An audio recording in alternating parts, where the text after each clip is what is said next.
When I was very young, something terrifying happened that I'll never forget. It all started on a normal day when my parents were taking me on a road trip. We were driving across the countryside in our old, rugged truck. It was one of those days where everything seemed so peaceful, the sun shining brightly, the air fresh and warm. My parents were busy talking about their plans for the next few days, while I was happily staring out of the window, lost in my own little world. But little did I know, this seemingly ordinary day would take a turn into something horrific. My parents had a gun in the back of the truck, as they sometimes did for protection when they were traveling through unfamiliar or secluded areas. It wasn't anything unusual for them, but what happened next is something that still haunts me to this day. We had stopped by the side of the road for a quick break, and as my dad opened the truck to grab a snack, the unimaginable happened. The gun that had been carelessly placed in the back somehow went off. The loud bang that followed was deafening, and in a split second, everything changed. My mom screamed in pain, clutching her wrist, blood pouring from a wound. The bullet had gone right through her wrist, and with my heart racing, I looked down at my own foot. The same bullet had passed through my left foot as well, leaving me in agonizing pain. Everything was chaotic. My parents were panicked, trying to stop the bleeding, but I felt like I was in a nightmare. We were far from any hospital, and the pain was unbearable. My mom kept whispering comforting words, trying to calm me down, though I could see the fear in her eyes. We eventually managed to get help from a nearby farmhouse, and my mom and I were rushed to the nearest hospital. Fortunately, I still have my foot, but that day left a scar, not just on my body, but in my mind.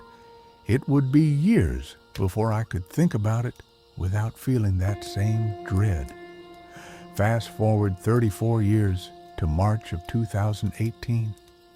I had been battling a particularly nasty ear infection that kept me up for days on end. My head throbbed incessantly, and no matter what I did, I couldn't get any rest. My fiancé, Steve, who worked in construction, was in the habit of taking sleeping pills to get through his long, exhausting nights. On this particular Thursday night, I was finally feeling better, so I decided to get a deep sleep, hoping that the worst of my ear infection was over.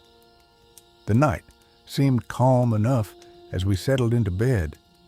Steve was already deep in slumber due to his meds, and I was drifting off, finally feeling the sweet relief of rest. For the first time in days, I fell into a deep, peaceful sleep. But then I was abruptly woken by a sound that I couldn't quite place. At first I assumed it was Steve getting up for the bathroom, as it wasn't unusual for him to move around at odd hours. But the sound didn't stop. It was shouting, distant but unmistakable. My brain was still foggy from sleep, so I ignored it at first, thinking it was just a dream. But then I heard it again, clearer this time. It was Steve's voice, shouting. But why would he be shouting in the middle of the night? I sat up in bed, disoriented. As the yelling continued, it didn't make sense. In that half-dazed state, I thought maybe he was just having a bad dream or talking in his sleep. But then I understood the words he was shouting. "Give me the money!" he yelled. My heart raced. That was not something a dream would conjure. Those were the words of someone in danger, someone trying to fight off an intruder. Suddenly it hit me. The danger was real. Steve was yelling at someone, trying to protect us. My mind snapped into alert mode. But as I stumbled out of bed and into the dark hallway, I realized that something wasn't right. Steve was standing there, completely naked, facing two attackers who had somehow gotten into our home. He was blocking the door to our bedroom, trying to prevent them from getting to me. I froze, too scared to think clearly.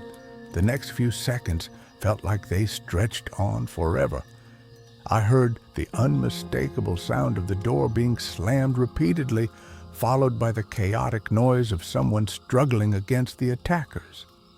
Then, the gunshots.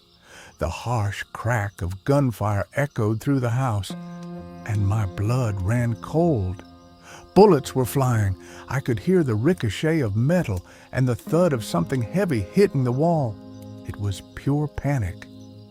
Steve was moving around the room with incredible speed, ducking and weaving like he was in a life-or-death battle. He was doing everything he could to keep the attackers at bay, slamming the door with all his might. And then I heard him yell again, "Get the gun! Get the gun!" In my state of shock, I didn't know what he meant at first. My mind was still struggling to comprehend what was happening. How was I supposed to react? I had just woken up, and my thoughts were a jumbled mess. But then it clicked. I remembered that we had a gun in the house. My heart pounded as I fumbled for the light switch and stumbled to the drawer where we kept it. I managed to grab the gun and handed it to Steve, praying that it would help him. But just as I did, I heard the sound of running footsteps and the door crashing open.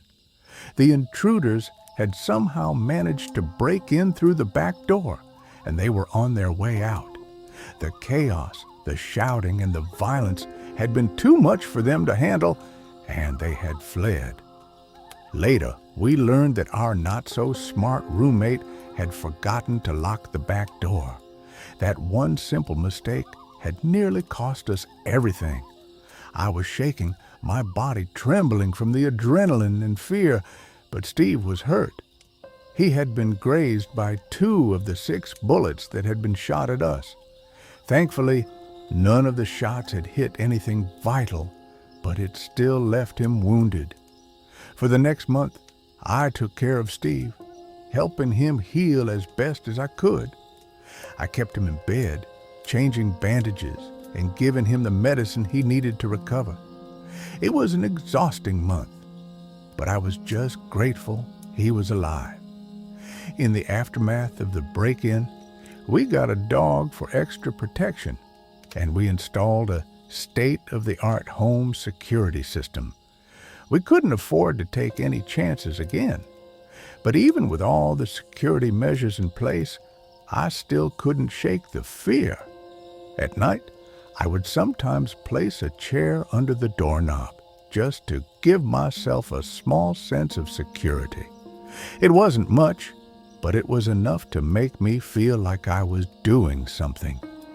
Despite everything, I haven't had a peaceful night's sleep since that terrifying night. Looking back on it, I often wonder how Steve managed to hear the intruders first. He had been heavily medicated, and yet he was the one who woke up and fought back. If he hadn't, I don't know what would have happened to me.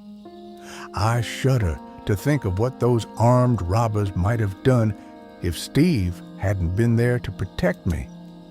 Sometimes I can't help but feel like I'm cursed. It seems like the people who love me the most always end up taking the brunt of the danger. My mom, all those years ago, took a bullet for me, and now it was Steve. It scares me to think that anyone close to me has to face these terrifying situations because of me. To those 2 intruders who barged into our home that night, I have one thing to say. I hope karma finds you. What you did to us, to my family, will never be forgotten. And I can only hope you face the consequences for the fear and pain you caused.